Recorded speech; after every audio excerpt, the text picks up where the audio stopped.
Activation energy वो extra energy है जो हम किसी रिएक्टेंट को देते हैं और जिसकी हेल्प से वो एनर्जी बैरियर को पार करके रिएक्टेंट प्रोडक्ट में कन्वर्ट होता है। अगर हम एनर्जी और प्रोग्रेस ऑफ रिएक्टेंट के बीच में ग्राफ प्लॉट करें तो कुछ इस तरीके का ग्राफ जो है वो हमें देखने को मिलता है, जहां पर ये ग्राफ किसके बीच है, energy of the reaction and rate of reaction या प्रोग्रेस ऑफ रिएक्शन।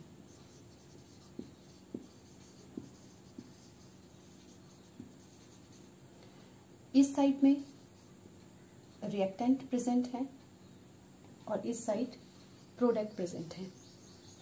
अब ये जो एनर्जी बैरियर है इनिशियली हमारा एक्स एक्सिस से वाई एक्सिस के ऊपर जा रहा है, वो धीरे धीरे इंक्रीज एनर्जी को बता रहा है।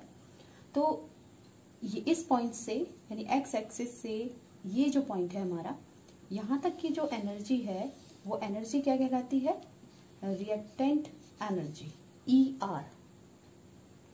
ठीक है, ई आर यानी एनर्जी ऑफ रिएक्टेंट। ऐसे ही प्रोडक्ट के लिए एक्स एक्सिस से प्रोडक्ट के बीच का जो डिस्टेंस है वो क्या रिप्रेजेंट कर रहा है, ई पी यानी energy of product. X axis से ये सबसे हाईएस्ट पॉइंट यानी पीक पॉइंट, ये जो डिस्टेंस है, ये डिस्टेंस इसको हम बोलते हैं ई टी यानी थ्रेशोल्ड एनर्जी। ये वो मैक्सिमम एनर्जी है जिस पॉइंट को पार करने के बाद कोई रिएक्टेंट जो है वो प्रोडक्ट में कन्वर्ट होता है। अब इस रिएक्टेंट के पास इतनी एनर्जी ऑलरेडी थी, थ्रेशोल्ड एनर्जी, यानी इसको इस एनर्जी बैरियर को पार करना है, तो इसमें से इतनी एनर्जी तो वो अपने पास रखता है जिससे वो कॉलिजन करेगा या रिएक्शन को स्टार्ट करेगा। तो इतनी एनर्जी जो है वो रिएक्टेंट मॉलिक्यूल के पास है, लेकिन इतनी एनर्जी उसके पास है, उसको अभी इतनी एनर्जी और चाहिए। अगर इस रिएक्टेंट मॉलिक्यूल को इतनी एनर्जी मिल जाए तो वो इजीली इस एनर्जी बैरियर को पार कर जाएगा और प्रोडक्ट में कन्वर्ट हो जाएगा। ठीक है, तो ये जो एक्स्ट्रा एनर्जी है रिएक्टेंट की अपनी एनर्जी और उसमें कुछ एक्स्ट्रा एनर्जी पार करके वो प्रोडक्ट में कन्वर्ट हो रहा है, तो यानी ये जो एक्स्ट्रा एनर्जी है जिसको अप्लाई करके कोई भी रिएक्टेंट जो है वो एनर्जी बैरियर को पार कर देता है और प्रोडक्ट में कन्वर्ट हो जाता है, उसी को बोलते हैं एक्टिवेशन एनर्जी यानी ई ए। तो ई ए यहाँ पर क्या है, एक्टिवेशन एनर्जी को रिप्रेजेंट कर रहा है और ये वो एक्स्ट्रा एनर्जी है जिसको इसको दे करके कोई भी रिएक्टेंट जो है वो इस एनर्जी बैरियर को पार करके प्रोडक्ट में कन्वर्ट हो सकता है। अगर रिएक्टेंट मॉलिक्यूल के पास वो एक्स्ट्रा एनर्जी ना मिले तो वो कभी भी प्रोडक्ट में कन्वर्ट नहीं होगा। तो the extra energy which must be supply to reactant to enable them across over the energy barrier is called activation energy. यहाँ पर अब एक्टिवेशन एनर्जी को हम दो के डिफरेंस कैसे समझा सकते हैं। थ्रेशोल्ड एनर्जी से अगर एनर्जी ऑफ रिएक्टेंट को माइनस कर दिया जाए तो वो एक्टिवेशन एनर्जी के बराबर होती है, यानी activation energy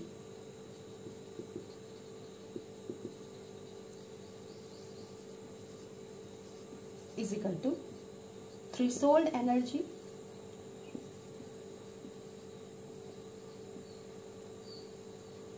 minus reactant energy.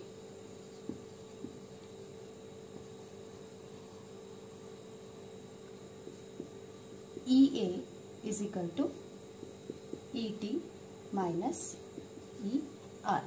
ये रिलेशन है हमारा एक्टिवेशन एनर्जी, थ्रेशोल्ड एनर्जी और energy of reactant.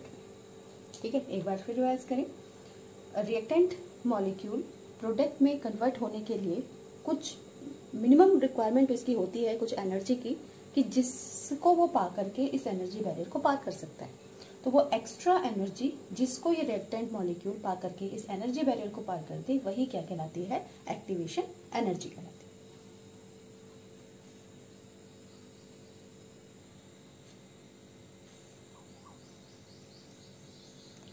Now, activated complex, the arrangement of the atom corresponding to energy maxima is called activated complex. For example, अगर हम H2 plus I2 की reaction देखें तो product हमारा क्या मिलता है 2HI, और इसमें हमें एक्टिवेटेड कॉम्प्लेक्स बताना है। एक्टिवेटेड कॉम्प्लेक्स बेटा एक इंटरमीडिएट है जो बीच में कहीं बनता है और वो कंज्यूम भी हो जाता है, यानी हमको रिएक्टेंट और प्रोडक्ट के फॉर्म में वो दिखाई नहीं देता, कहीं बीच में बना होगा और वो अनस्टेबल होता है और इसीलिए जल्दी टूट करके प्रोडक्ट में कन्वर्ट हो जाता है। तो यहाँ पर हम जो रिएक्शन देख रहे हैं वो रिएक्शन कैसे हुई है, पहले H के दोनों एटम और I के दोनों एटम आपस में क्या करेंगे, रिएक्शन स्टार्ट करेंगे। तो यहाँ पर जो ये बॉन्ड है अभी ट्रू बॉन्डिंग है, ट्रू कोवेलेंट बॉन्ड है, ये बॉन्ड धीरे धीरे, क्योंकि अगर दोनों को एक दूसरे के साथ जुड़ना है तो इस बॉन्ड को टूटना पड़ेगा, ठीक है। तो ये वाला जो बॉन्ड है वो धीरे धीरे टूटने लगता है और इन दोनों के बीच में एक नया बॉन्ड बनने लगता है, यानी H डैश I डैश, ये बॉन्ड इनके बीच में टूटने लग गया और एक बॉन्ड H और I के बीच में बनने लगेगा, यानी एक बॉन्ड जो है वो बन रहा है और एक बॉन्ड जो है वो टूट रहा है, ठीक है। अब अगर रिएक्शन थोड़ी सी, अगर हम इधर अगर इस रिएक्शन के लिए एनर्जी थोड़ी सी ज़्यादा होगी तो ये जो बॉन्ड है ये हमारा यहाँ से वर्टिकली टूट जाएगा और 2HI प्रोडक्ट बनेंगे, 2HI हमको मिल जाएंगे, यानी ये वाले बॉन्ड पूरी तरह टूट गए और ये वाले बॉन्ड पूरी तरह से बन गए हैं, ठीक है। क्योंकि ये इस स्टेट में यहाँ पर ट्रू बॉन्डिंग है, यहाँ पर ट्रू बॉन्डिंग है, तो ये दोनों स्टेट जो है वो स्टेबल हैं। लेकिन बीच वाली जो स्टेट आई थी वहाँ पर कोई भी बॉन्ड जो था वो परमानेंट नहीं था, सिर्फ एक फोर्स ऑफ अट्रैक्शन थे जिसमें से एक बॉन्ड बन रहा था और एक बॉन्ड टूट रहा था। सो ये बहुत ही अनस्टेबल कंपाउंड था और इसी को ही हम बोलते हैं एक्टिवेटेड कॉम्प्लेक्स। एक्टिवेटेड कॉम्प्लेक्स और transition state.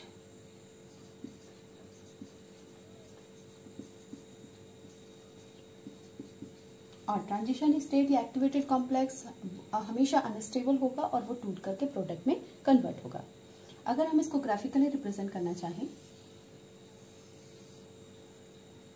Energy and rate of reaction या प्रोग्रेस ऑफ रिएक्शन के बीच अगर हम ग्राफ प्लॉट करें तो रिएक्टेंट में यहाँ पर हमारा क्या होगा, H2 और I2 की फॉर्म में होगा। प्रोडक्ट के साइड में ये कि हमारा प्रोडक्ट है तो 2HI की फॉर्म में होगा और ये कंप्लीटली क्या है, थ्रेशोल्ड एनर्जी है, अभी हमने देखा था थ्रेशोल्ड एनर्जी। ये एनर्जी ऑफ रिएक्टेंट है यानी H2 और I2 की एनर्जी है। ये एनर्जी ऑफ प्रोडक्ट है यानी 2HI की एनर्जी है और इन दोनों के बीच का थ्रेशोल्ड एनर्जी और ER का जो डिफरेंस है वो है एक्टिवेशन एनर्जी। ये एक्टिवेशन एनर्जी को शो कर रहा है। तो यहाँ पर H2 और I2 जब आपस में रिएक्शन करते हैं तो उनको कुछ एक्स्ट्रा एनर्जी जो है वो सप्लाई होती है या मिलती है, जिससे वो एक एक्टिवेटेड कॉम्प्लेक्स बना रहे हैं। और यानी ये एक्टिवेटेड कॉम्प्लेक्स किस पॉइंट पर है, एक्टिवेटेड पॉइंट पर, इक्विलिब्रियम पॉइंट पर। तो इस पॉइंट पर ये जो हमारे H और I हैं, जो एक्टिवेटेड कॉम्प्लेक्स है वो यहाँ इसकी पोजीशन होगी वो इस पॉइंट पर होगी। अब इस एनर्जी बैरियर पर है, अगर इसकी थोड़ी सी एनर्जी थोड़ी सी ज़्यादा हो जाती है इस एनर्जी बैरियर से तो हमारे बॉन्ड्स जो हैं वो इधर से टूट जाएंगे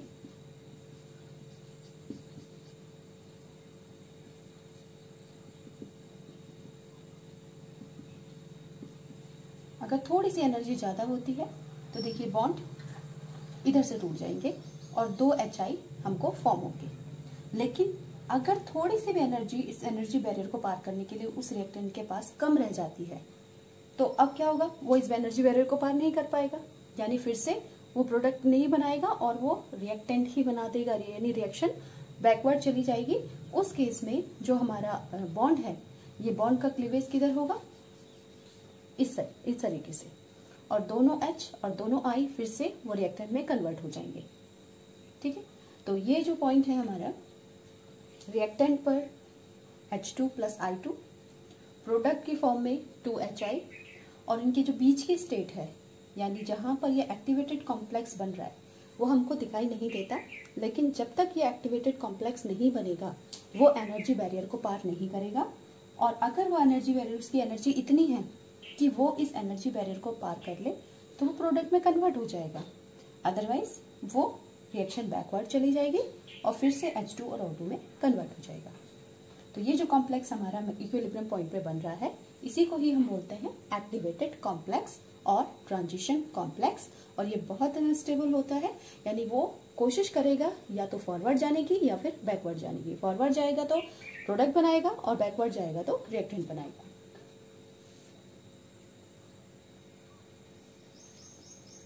now temperature dependence of the rate of reaction, यानी रेट ऑफ रिएक्शन पर टेम्परेचर का क्या असर पड़ता है।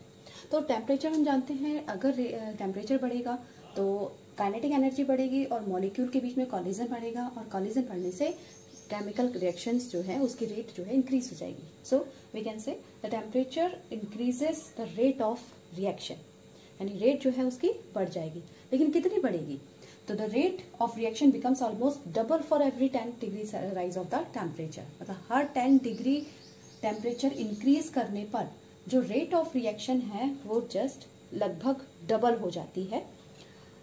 फॉर एग्जाम्पल अगर हम इसको ग्राफिकली रिप्रेजेंट करें,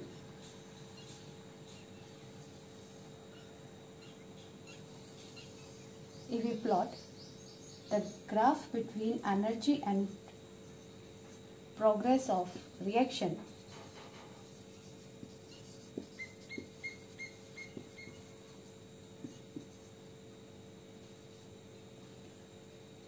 then अगर इस रिएक्टेंट के प्रोडक्ट बनने के लिए हम इस रिएक्शन को ले रहे हैं 298 केल्विन पर, सपोज 298 केल्विन पर जो हमारा एनर्जी बैरियर है वो एनर्जी बैरियर इतना है, यानी इतने एनर्जी बैरियर को पार करके ये रिएक्टिंग मॉलिक्यूल जो है प्रोडक्ट में कन्वर्ट होंगे। प्रोडक्ट कितना बन रहा है यहाँ पर, इतना क्वांटिटी या इतनी कंसंट्रेशन जो है वो प्रोडक्ट की फॉर्म हो रही है। अब अगर हम इस टेम्परेचर में 10 डिग्री का इंक्रीज कर दें तो 10 डिग्री इंक्रीज करने पर अब रेट ऑफ रिएक्शन क्या हो जाएगी, ये एक्टिवेटेड पॉइंट जो है डाउन हो जाएगा, और ज़्यादा से ज़्यादा जब डाउन हो जाएगा तो ज़्यादा से ज़्यादा मॉलिक्यूल इस एनर्जी बैरियर को पार करेंगे और वो ज़्यादा से ज़्यादा प्रोडक्ट फॉर्म करेंगे। क्योंकि मैक्सिमम एनर्जी, अब एनर्जी लेवल थोड़ा सा डाउन हो गया है तो नंबर ऑफ रिएक्टेंट मॉलिक्यूल्स जो हैं वो इस एनर्जी बैरियर को पार कर पाएंगे, क्योंकि उनके लिए कंडीशन थोड़ा सा ईजी हो गई है, और हमारा जो प्रोडक्ट बन रहा है उसका जो एरिया है वो थोड़ा सा बढ़ जाएगा, यानी कंसंट्रेशन थोड़ा बढ़ गई। तो सपोज ये हमने 10 डिग्री का इंक्रीज करके यानी 308 केल्विन पर इतने टेम्परेचर पर इस रिएक्शन को प्रोसीड करवा रहे हैं, तो प्रोडक्ट की जो कंसंट्रेशन है वो पहले से लगभग दुगनी हो जाती है। ठीक है, तो इससे हमें पता चल रहा है कि हम टेम्परेचर को इंक्रीज करें तो उसकी काइनेटिक एनर्जी बढ़ने से रेट ऑफ रिएक्शन इंक्रीज हो जाती है और हमें पहले से लगभग दुगना जो है वो प्रोडक्ट मिलता है, यानी रेट ऑफ रिएक्शन को वो लगभग क्या कर देता है, दुगना कर देता है। इसी से रिलेटेड एक और टर्म है टेम्परेचर कॉफिशिएंट।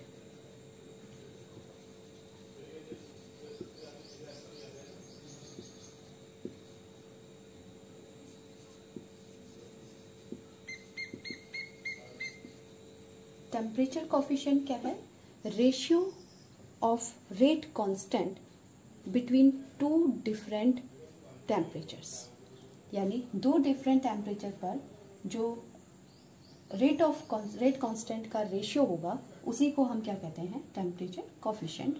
फॉर एग्जांपल यहाँ हमने दो टेम्परेचर पर रिएक्शंस देखी, पहली रिएक्शन 298 केल्विन पे थी और दूसरी रिएक्शन 308 केल्विन पे थी।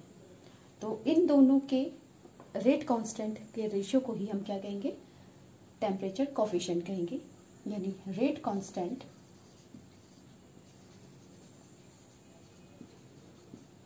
at 308 Kelvin upon rate constant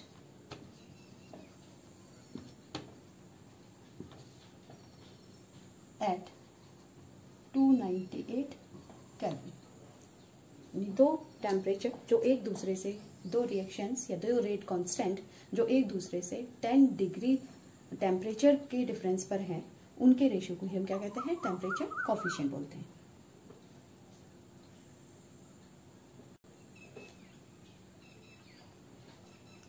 now effect of catalyst on rate of reaction. Catalyst क्या होते हैं? जो किसी भी रेट ऑफ रिएक्शन को अल्टर्ड कर देते हैं, यानी इंक्रीज या डिक्रीज कर दें, यानी चेंज कर दें, तो उसी को हम क्या कहेंगे? कैटलिस्ट कहेंगे। तो किस तरीके से पॉजिटिव कैटलिस्ट जो है वो रिएक्टेंट की ज़्यादा क्वांटिटी को प्रोडक्ट में कन्वर्ट करता है। अगर हम ग्राफ प्लॉट करें between energy and progress of reaction,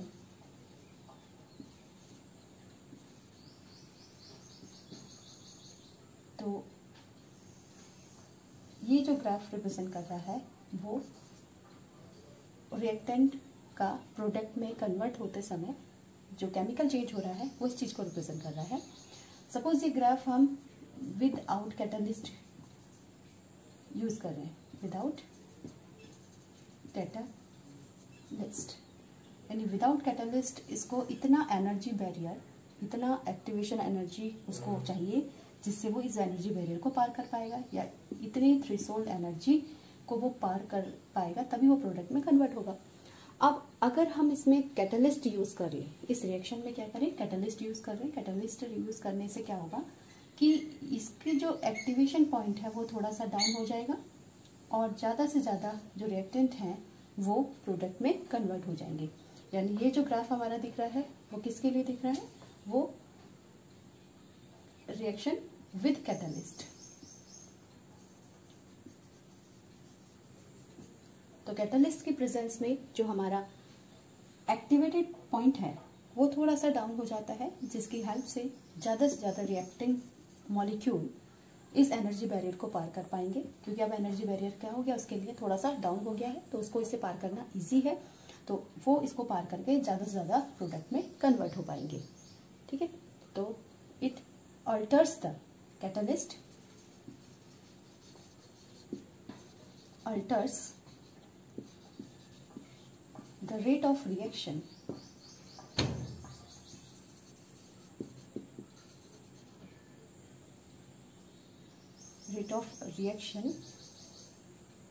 by providing lower activation energy.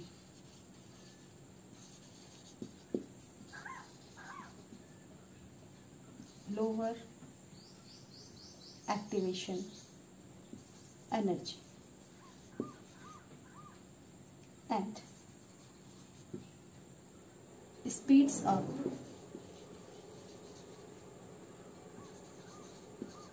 a reaction. क्योंकि उन्होंने एक्टिवेशन एनर्जी को थोड़ा सा कम कर दिया है। पहले इस रिएक्टेंट को इतनी एक्टिवेशन एनर्जी की ज़रूरत थी और जब हम कैटलिस्ट यूज़ कर रहे हैं तो अब एनर्जी कितनी चाहिए? सिर्फ इतनी, पहले से थोड़ा सा कम।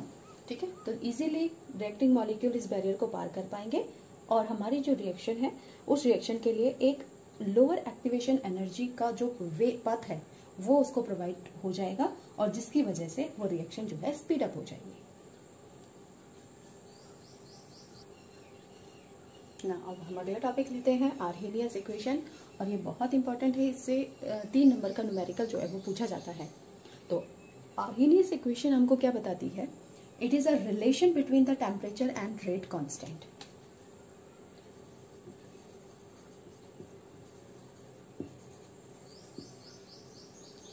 Relation between temperature and rate constant of a reaction। ठीक है, हम जानते हैं K को हम किससे रिप्रेजेंट करते हैं? ये रेट कांस्टेंट है यहाँ, is equal to A e की पावर EA अपॉन RT। ये रिलेशन आर्हेनियस ने दिया था जो बताता है relation between rate constant and temperature के बीच में। यहाँ पर it is called Arrhenius equation.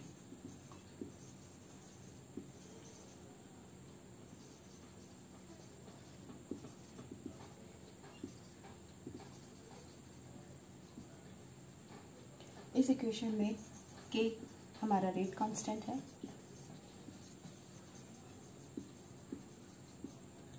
ए जो प्रोपोर्शनैलिटी कांस्टेंट है इसको हम बोलते हैं प्री एक्सपोनेंशियल फैक्टर।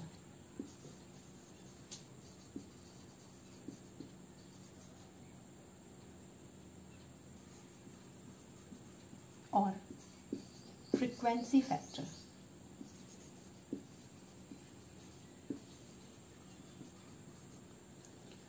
EA हम जानते हैं, अभी हमने देखा था लास्ट टॉपिक में, एक्टिवेशन एनर्जी।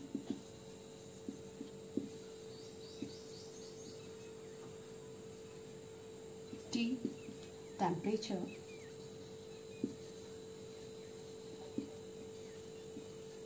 एंड ये जो टर्म है पूरा हमारा e की power minus EA upon RT, ये कहलाता है बोल्ट्जमैन फैक्टर, यानी EA upon RT is equal to Boltzmann factor. तो ये तो टर्म्स थे जो हमारी आर्हेनियस इक्वेशन में यूज हो रहे हैं।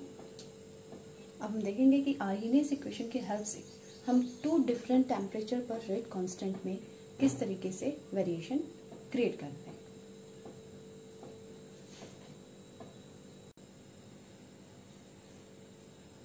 Now, evaluation of activation energy from Arrhenius equation. If K1 and K2 are the rate constant,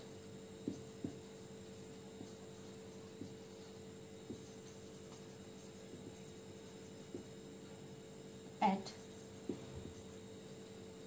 T1 and T2 temperature,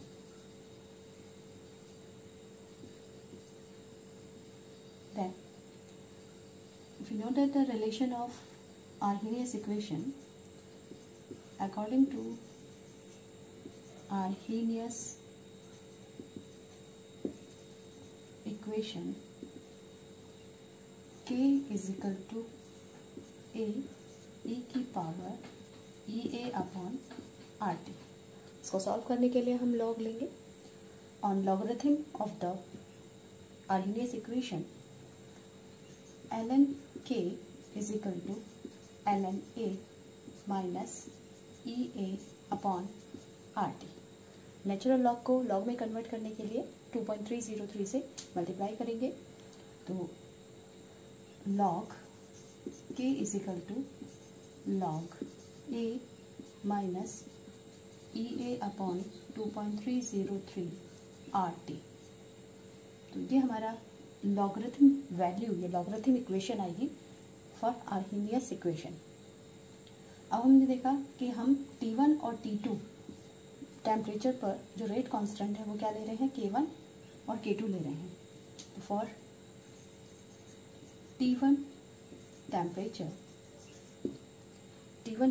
पर जो हमारी इक्वेशन होगी वो क्या होगी, log K1 is equal to log A minus EA upon 2.303 R T1।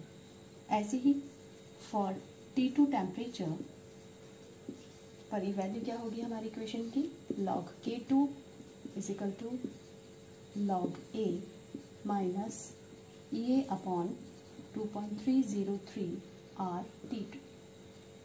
Equation number 1 and equation number 2, इन दोनों equation को सब्सट्रैक्ट कर दो। On subtracting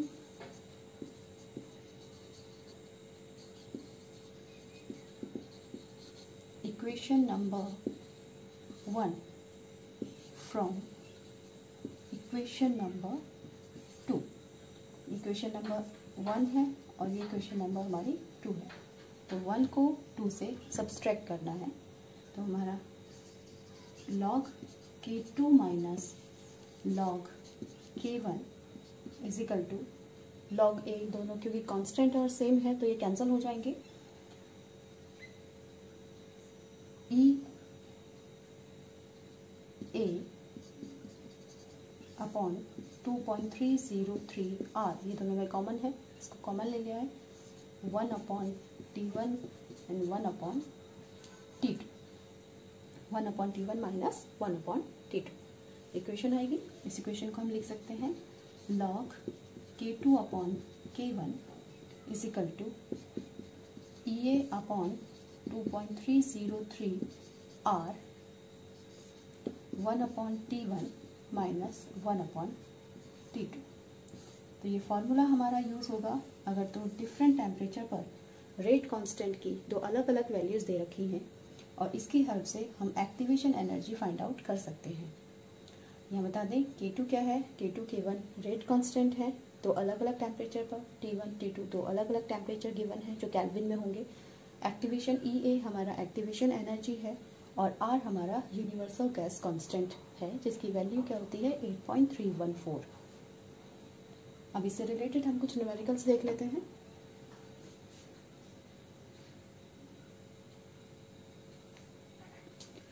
The value of rate constant for the reaction is 3.46 into 10 to power minus 3 at 25 degree Celsius, यानी T1 दिया हुआ है हमारा 25 डिग्री सेल्सियस। इसको हम केल्विन में चेंज कर लेंगे यानी 298 केल्विन। उस समय हमारा रेट कांस्टेंट क्या है, K1 is equal to 3.46 into 10 to power minus 3, ये रेट कांस्टेंट दिया हुआ है। And 4.287 into 10 to power minus 3 at 65 degree Celsius, यानी T2 दिया हुआ है 65 डिग्री सेल्सियस। इसको भी केल्विन में चेंज करेंगे तो 338 केल्विन जो है हमारा टेम्परेचर होगा T2। और उस समय जो K2 है वो कितना है 4.87 into 10 to power minus 3। Calculate the activation energy EA हमको निकालना है तो रेट कांस्टेंट फार्मूला हम अप्लाई करेंगे यहाँ पर log K2/K1 is equal to EA/2.303 R 1/T1 minus 1/T2। Values put करेंगे सारी इस फॉर्मूले में। log 4.87 K2 की value 4.87 into 10 to power minus 3 upon 3.46 into 10 to power minus 3, ये K1 की वैल्यू है, इजिकल टू EA हमको फाइंड आउट करना है 2.303 इंटू R की वैल्यू गिवन है 8.314, 1/T1 दिया हुआ है 298 माइनस T2 दिया हुआ है 338। तो ये वैल्यू पुट कर दी हमने। अब लॉग पहले इस लॉग को सॉल्व करेंगे तो इनको डिवाइड करके हमारा आएगा log 140.75 is equal to EA upon इन दोनों की मल्टीप्लाई आएगी 19.15, ये कांस्टेंट रहेगी, हमेशा याद कर लें इसको 19.15। इस टर्म को सॉल्व करके आएगा 40/298 इंटू 338। log 140.75 का हम लॉग देखेंगे, इसकी वैल्यू आएगी 2.148 is equal to EA upon 19.15 into 40/298 into 338। EA के लिए सॉल्व कर लें तो EA is equal to 2.148 into 19.15 into 298 into 338 upon 40। और सॉल्व करके जो E की वैल्यू आ रही है वो EA आएगा हमारा 103,584 जूल पर मोल, जूल पर मोल इतना आंसर आएगा। या इसको किलो जूल पर मोल में लिखेंगे तो EA is equal to 103.584 kilo joule per mole. तो इस तरीके से हम एक्टिवेशन एनर्जी फाइंड आउट कर सकते हैं।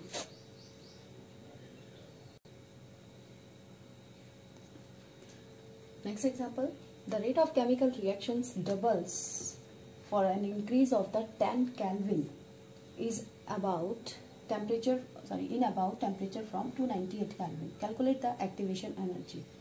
तो इसमें क्या गिवन है, रेट ऑफ रिएक्शन जो है जस्ट डबल हो जा रही है, यानी अगर रेट कांस्टेंट भी डबल हो जाएगा।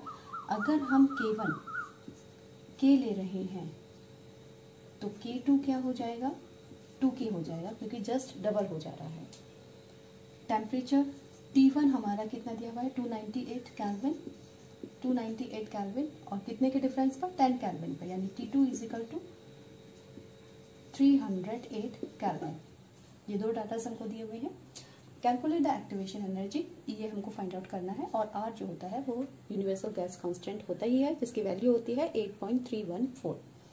तो फॉर्मूला अप्लाई करेंगे, log K2 upon K1 is equal to EA upon 2.303 R 1 upon T1 minus 1 upon T2। Then values put करने पर इस फॉर्मूले में 2K upon K is equal to EA upon 2.303 8.314 1 upon 298 minus 1 upon 308 kelvin. So कैसे के cancel, log 2 is equal to EA upon 19.15 10 upon 298 into 308। log 2 की value क्या होती है, 0.3010, 0.3010 is equal to EA upon 19.15 into 10 upon 298 into 308। E के लिए solve कर ली, EA is equal to 0.3010 into 19.15 into 298 and 308 upon 10। तो ई की वैल्यू हमारी आएगी 5289.778 जूल पर मोल। या किलो जूल में लिखेंगे तो 52.9 kilo joule per mole. Now the last topic of this chapter is collision theory of chemical reaction. Collision theory क्या होता है बेटा, किसी भी केमिकल रिएक्शन को होने के लिए मॉलिक्यूल का कोलाइड होना बहुत ज़रूरी है, उनके बीच में टक्कर होना बहुत ज़रूरी है। जब तक कि वो कॉलिजन नहीं होंगे तब तक रिएक्शन नहीं होगी। सपोज A प्लस B, इन दोनों को मिलकर के AB बनाना है, तो जब तक A और B आपस में टकराएंगे नहीं तब तक AB फॉर्म नहीं होगा। यानी कॉलिजन थ्योरी के बगैर कोई भी केमिकल रिएक्शन पॉसिबल नहीं है। लेकिन इस कॉलिजन थ्योरी को सिर्फ अभी हम बहुत एक्सपेरिमेंटल डाटा जिसके लिए नहीं गिवन है, it is a theoretical aspect, और इसके अकॉर्डिंग इसके जो पोस्टुलेट्स हैं, 3 पोस्टुलेट्स हैं इसके बहुत important, postulates of collision theory. सबसे पहला पोस्टुलेट, किसी भी केमिकल रिएक्शन के लिए हम जानते हैं कोई भी केमिकल चेंज होकर हो रहा है तो वहाँ रिएक्टिंग मॉलिक्यूल आपस में टकराएंगे, तो उन रिएक्टिंग मॉलिक्यूल के पास इतनी एनर्जी होनी चाहिए, अपनी एनर्जी होनी चाहिए जिससे वो आगे किसी से टकरा सके या मूव कर सके। तो जो रिएक्टिंग मॉलिक्यूल है वो उसके पास एक अपनी मिनिमम अमाउंट ऑफ एनर्जी होनी चाहिए जिसकी वजह से वो इधर उधर मूव कर सकता है या एक दूसरे के साथ में टकरा सकता है। So the reacting molecule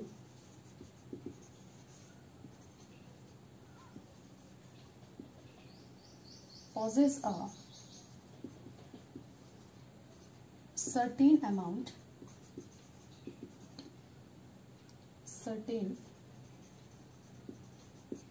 of energy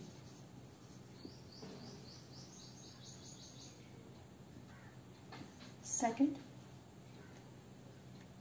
मतलब वो जो एनर्जी रिएक्टिंग मॉलिक्यूल के पास है उसको रिएक्शन को प्रोसीड कराने के लिए कुछ एक्स्ट्रा एनर्जी की भी ज़रूरत है जिससे वो एनर्जी बैरियर को पार कर पाए।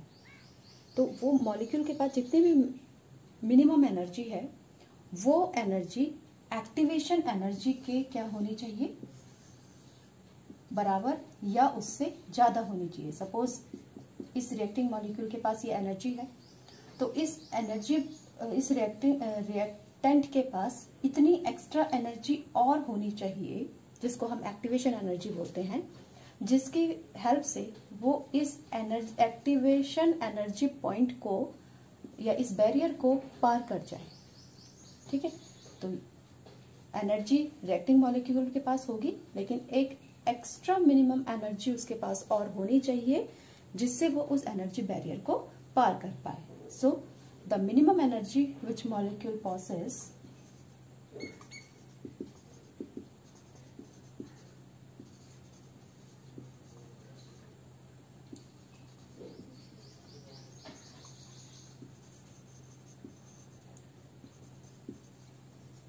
must possess before collision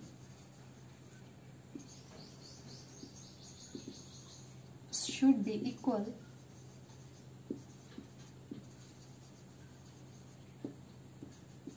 to or greater than activation energy।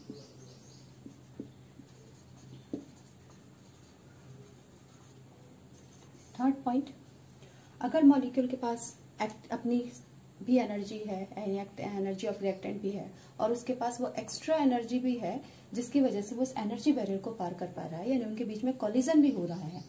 ठीक है, एनर्जी भी रख रहा है, उसके बीच में कॉलिजन भी हो रहा है, लेकिन कई बार क्या होता है उसके बाद भी रिएक्शन नहीं हो पाती, उसके बाद भी केमिकल चेंज नहीं हो पाता। तो इसका मतलब वहां पर जो कॉलिजन हुआ है वो प्रॉपर नहीं हुआ है। तो प्रॉपर ओरिएंटेशन भी होना बहुत जरूरी है कॉलिजन में, तभी प्रोडक्ट बन सकता है। So proper orientation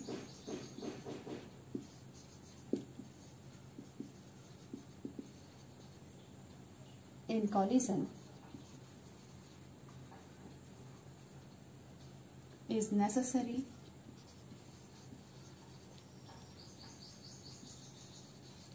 for reaction। For example, अगर हम एक रिएक्शन देखें CH3Br और इसकी रिएक्शन OH नेगेटिव से कराएं, तो ये OH negative nucleophile Br nucleophile को डिस्प्लेस करके CH3OH फॉर्म करता है और Br फ्री हो जाएगा। ठीक है, लेकिन इस रिएक्शन को जब ये प्रोसीड होती है तो अगर हमारा CH3Br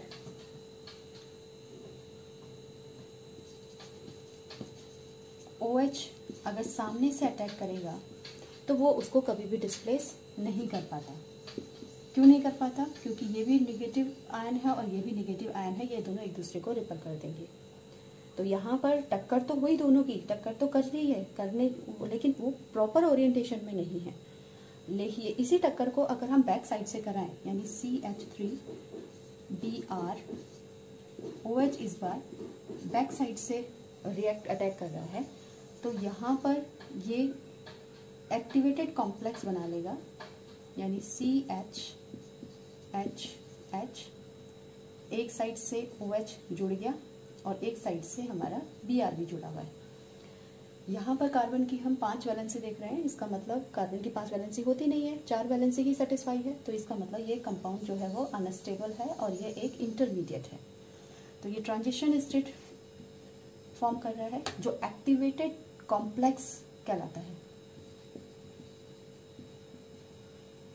अब इस एक्टिवेटेड कॉम्प्लेक्स में एक बॉन्ड, 3 बॉन्ड तो हमारे परमानेंट है और ये जो 2 बॉन्ड है इसमें से एक बॉन्ड टूट रहा है और एक बॉन्ड बन रहा है, यानी एक बॉन्ड जो है वो 2 में डिवाइड हो गया है।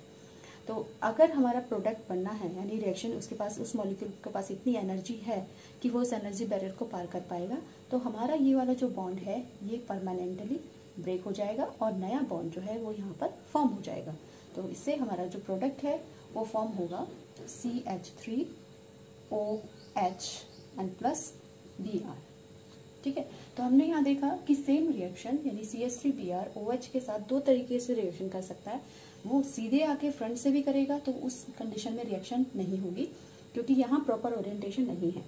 और अगर वो बैक साइड से रिएक्शन कर रहा है, अटैक कर रहा है, तो क्योंकि बैक साइड में अब एक न्यूक्लियोफाइल दूसरे न्यूक्लियोफाइल को रिपल्शन का यहाँ पे कंडीशन नहीं बन रहा है, तो वो बैक साइड से उससे अटैच हो जाएगा और ट्रांजिशन स्टेट बनाएगा।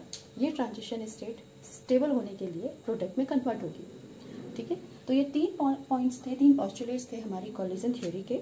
सबसे पहला पॉस्टुलेट कि रिएक्टिंग मॉलिक्यूल के पास एक certain minimum amount of energy होनी चाहिए जिसकी वजह से वो रिएक्शन को स्टार्ट कर पाए, और उसके साथ साथ एक minimum amount of energy reacting molecule के पास ऐसी होनी चाहिए जो एनर्जी बैरियर को, एक्टिवेशन पॉइंट को पार कर पाए, यानी जिसकी हेल्प से रिएक्टेंट की एनर्जी एक्टिवेशन एनर्जी के या तो बराबर हो जाए या उससे थोड़ा सा ज़्यादा हो जाए, तभी प्रोडक्ट बन पाएगा। तीसरा पॉइंट, अगर मॉलिक्यूल के पास एनर्जी भी है और वो कॉलिजन भी कर रहा है और वो एक्स्ट्रा एनर्जी भी है जिससे वो एक्टिवेशन एनर्जी को पार कर पाए, उसके बाद भी कभी कभी मॉलिक्यूल नहीं बनता, इसका मतलब वहाँ पर ओरिएंटेशन जो है वो प्रॉपर नहीं होगा कॉलिजन का। तो कॉलिजन का जो ओरिएंटेशन है वो प्रॉपर होना चाहिए, तभी कोई प्रोडक्ट रिएक्टेंट जो है प्रोडक्ट में कन्वर्ट हो सकता है।